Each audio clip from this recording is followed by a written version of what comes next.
Hi, Krishna. Welcome to Resolve. Hi, my name is Krishna. I have a background in physics. I am a teacher. I completed my undergrad in physics in 2020.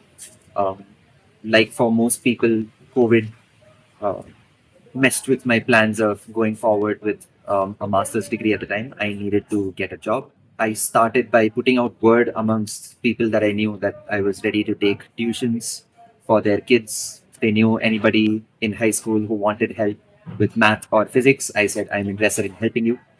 I did that for the better part of a year. In 2021, I joined a school as a teacher. I taught at the school for 3 years. I left that job in 2024, in mid 2024. What made you choose this particular profession? There were many different things that had to come together for me to make that particular decision. Mostly, it was COVID. I was in a place where I didn't have a lot of options and I needed to make some money.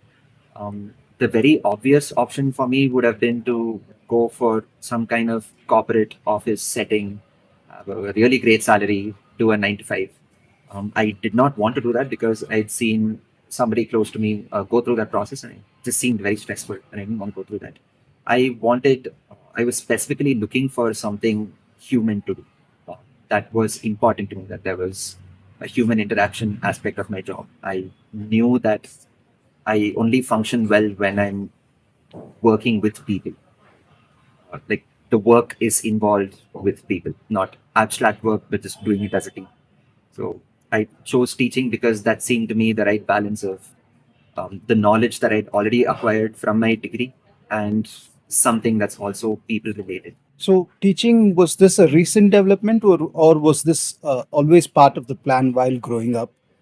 Not at all, actually. I in 2020, before COVID started dominating as much as I did, I was planning on going directly for my masters right after my undergrad. It was I finished my undergrad online because of COVID, and I needed to figure out something to do. I weighed the options, and no, I hadn't really considered teaching very seriously until about September that year, and it was in December that I actually got my first student. Yeah. So, having been in this field for the last 4 years now, do you see yourself continuing on the same path, or have your plans starting to change? 100% I see myself going on a similar path. I have fallen in love with the work. I really, really have. It has changed the way I think about things. It has changed the questions I have in life. It has changed the nature of research that I want to do. It has changed the goals that I have in life right now too. Certainly, it's had a very big impact on me. And so my goals were more about answering physics questions when I was still studying physics at the time.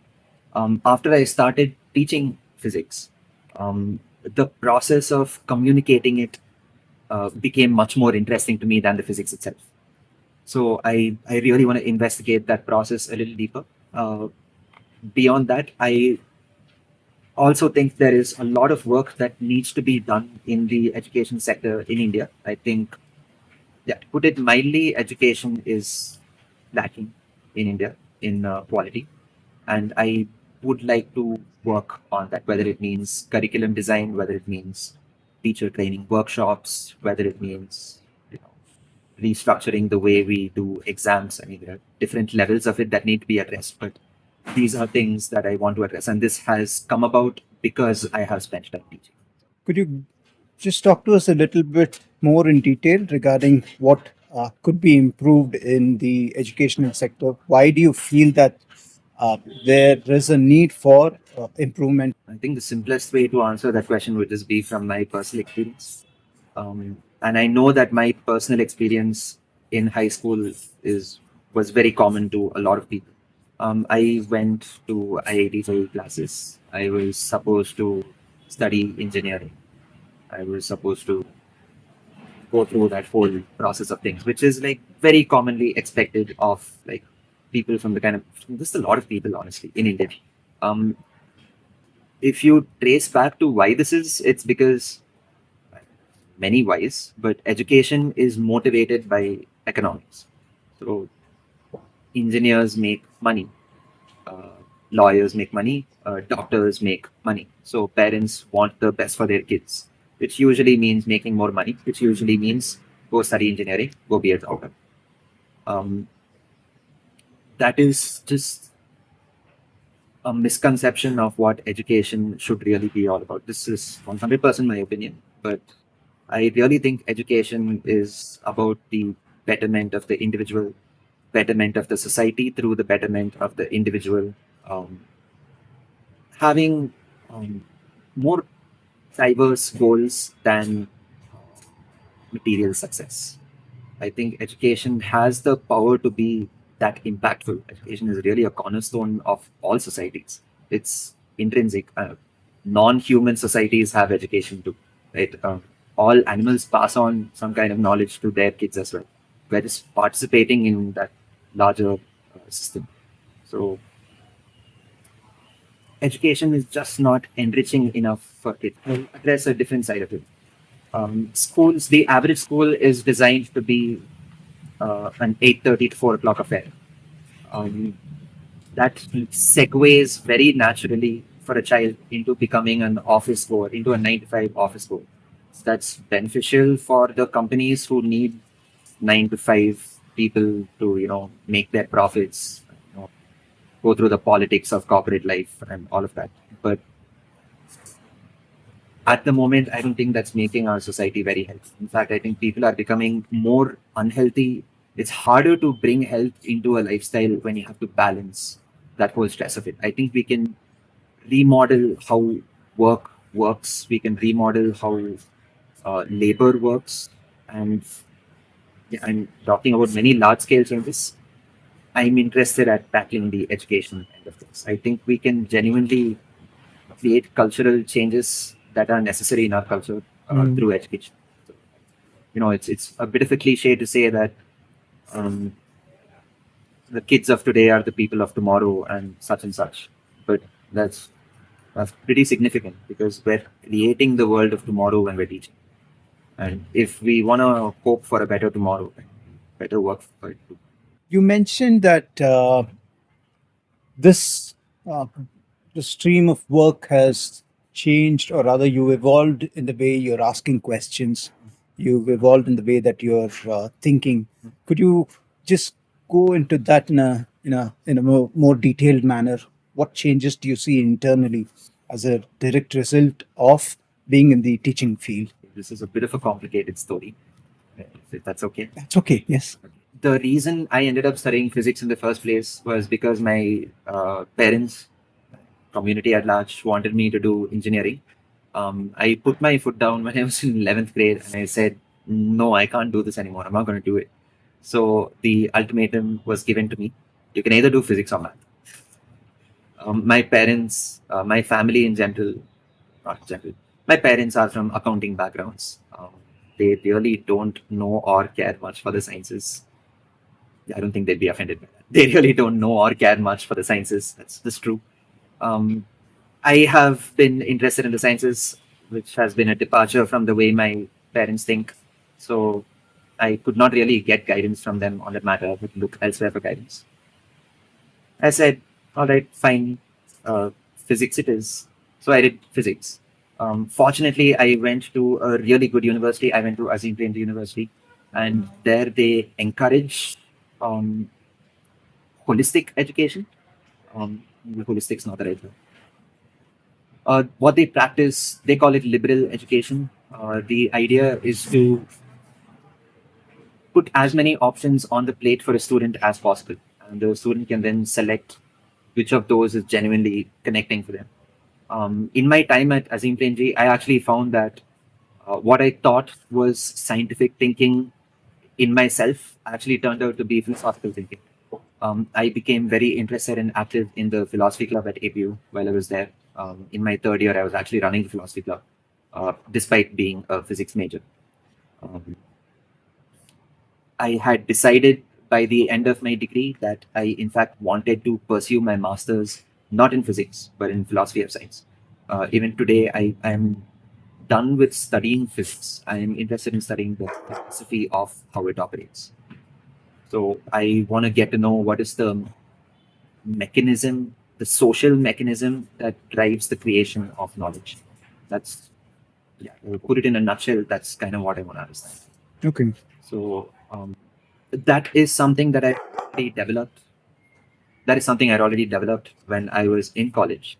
Um, when I went ahead with teaching, the transfer aspect of it rather than the production aspect of it really stood out to me, and how the transfer fed back into the production. How when I'm teaching, it was very much in my face that I'm part of creating the next generation of scientists, and that I could really feel the weight of that.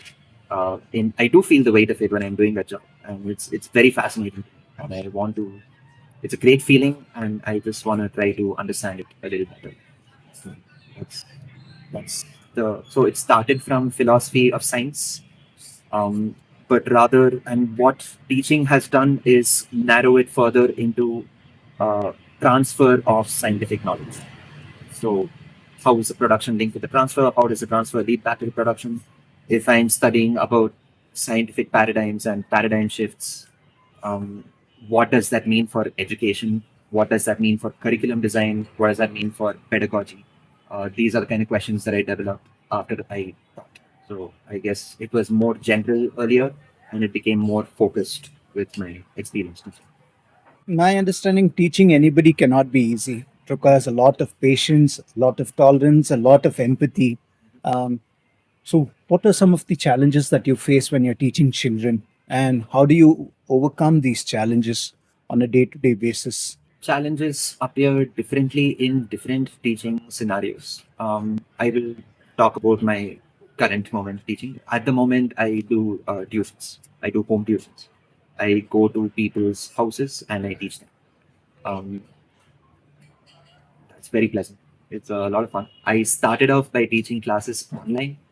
Um, that was quite challenging because the things that you mentioned, like the empathy and stuff like that, they just don't play out as well when you're looking at each other through a screen rather than when you're talking to each other face to face. So that was something I found challenging. I'd say teaching is something that is probably applies to most things, but teaching in particular is something that's extra challenging when you're trying to do it online. I think that different people just have different dispositions towards what ages of children they find comfortable. Mm. I mean, ages of people in general. There are some kids who are way more comfortable hanging out with much older people and are just don't do well around other kids. There are some older people who don't do great among their peers, but do really well when they're with 6-year-olds in a classroom. So all kinds of people do exist. Me personally, I work really well with teenagers.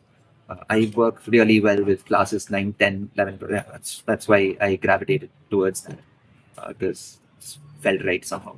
Um, Sixth, seventh, I feel like, yeah, my patience tends to wear a little thinner when it comes to those ages. Not that I can't do it. I have tried it. It's been somewhat effective, but it has been a little more draining for me. But in ninth, 10th, 11th, 12th, I find for me personally, there's a sweet spot between um, the patience I need to have, the engagement that I am able to get from them, and the intellectual play that I can have with it. That's what I've really enjoyed about it. That's harder to do with younger ages. In younger ages, the interesting thing to do is more emotional play, which is equally essential in upbringing. I'm just not that good at it. At least it's not that interesting to me. I'm interested in intellectual play. So, to the extent that emotional play is necessary for teenagers, I can do it pretty good at it, in all modesty. But yeah, that's not what attracts me personally. But there are there's a it depends from age to age. The challenge itself varies from age to age. That's what I'd say. Different challenges. And what are some of the perks or rewards of teaching? Oh, that's endless. A friend of mine actually asked me this question a couple of days ago. Oh, is that so? Okay. Yeah, I'm gonna give you the exact same answer I gave. Um, Again, I can only comment on the teaching that I do. I'm not going to talk about other kinds of teaching like younger kids or undergrad teaching. Yes. It's like solving a puzzle. It's like solving extremely complicated jigsaw puzzle. It's especially rewarding. So the way I see the job is I set the pieces, and the other person puts those pieces together and solves it to create a picture. Now that's their puzzle.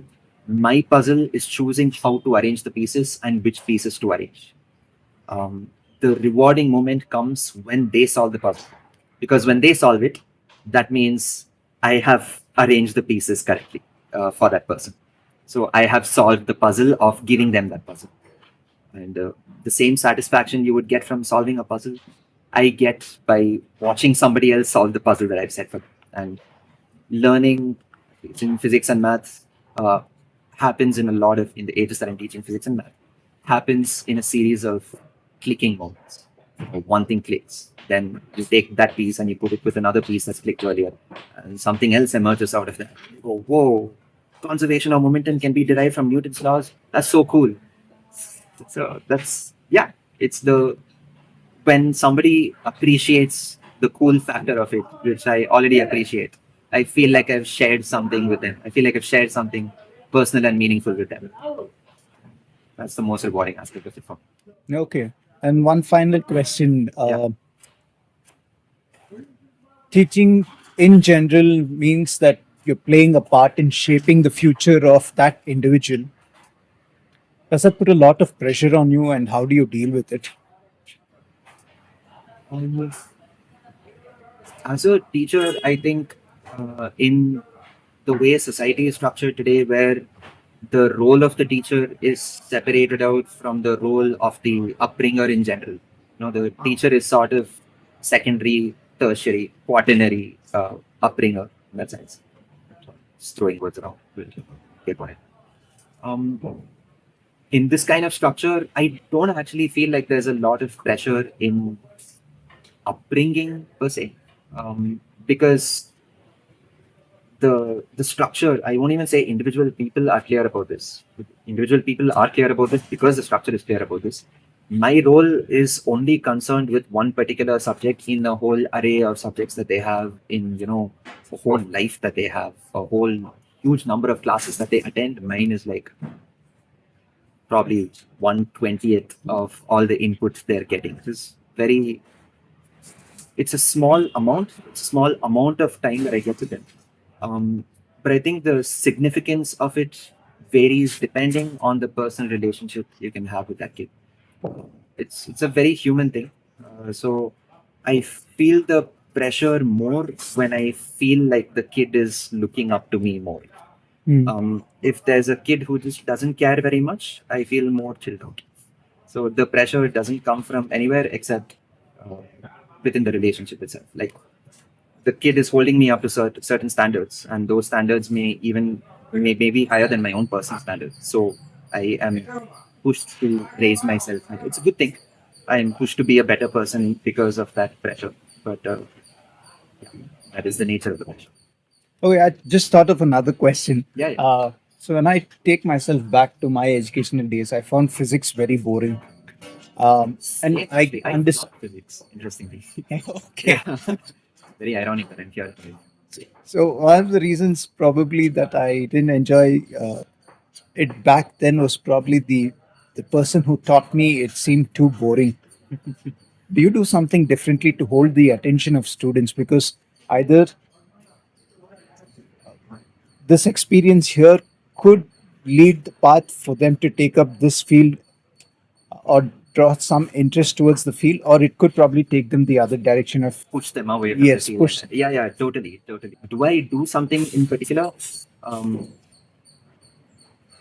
I can do the best I can. Ultimately, it really comes down to the kids themselves. Um, I don't think there's okay. So people will say that you can. A lot of teachers might say you can make physics interesting. I don't think you can. I think if it's boring to someone, it's just going to be boring to that person. What you can do is be interesting. What you can do is just be fun to talk to. And if talking to you is fun, talking to you about physics will also be fun. So just generally be interesting. And if somebody finds physics interesting because they had an interesting conversation with you, that's just because you led on an interesting conversation with that person. If somebody is bored by physics anyway and you try to talk to them about physics as interested as you are in it, they're gonna shut you out anyway. So it's not about making the subject interesting. It's just about, yeah, be funny, uh, try to be charismatic, whatever that can mean. Yeah, right. But it's not about the subject. It's about Okay. personality. That's what I'd say. And finally, any piece of advice or suggestions to aspiring teachers, one, Hmm. and two, students? I'll start with students. Pay attention in class. Honestly, I think everyone should try teaching at some point. It's like I said, right? It's something almost biological. Like we're wired to pass on information to things younger than us. Everyone should try it out. I think everybody has something to learn about themselves by trying it out. I have nothing further to say other than just try. Don't think too hard. Just try. If you're interested in it, don't think too hard. Just go for it. You will find out in a matter of give yourself 6 months. So less than 6 months would be rushing to a conclusion about the job. In order to settle into it, get into the rhythm of being around children and having to switch into talking to kids more in your head. Yeah, getting used to it takes a few months. Ideally, I'd even say 2 years if you're interested in giving that amount of time to it, but at least 6 months for sure. But try it. I would definitely say everyone should try it. For Okay. students,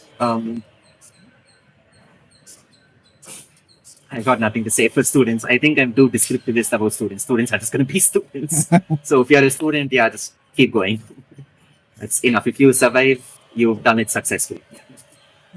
Okay, Krishna, it was wonderful talking to you and for you to share your experience with us. I really hope that this helps a lot of people out there. And we wish you the very best in all your future endeavors. And I hope that your dreams materialize soon. Thank you. Thank you Thank you so so much. much.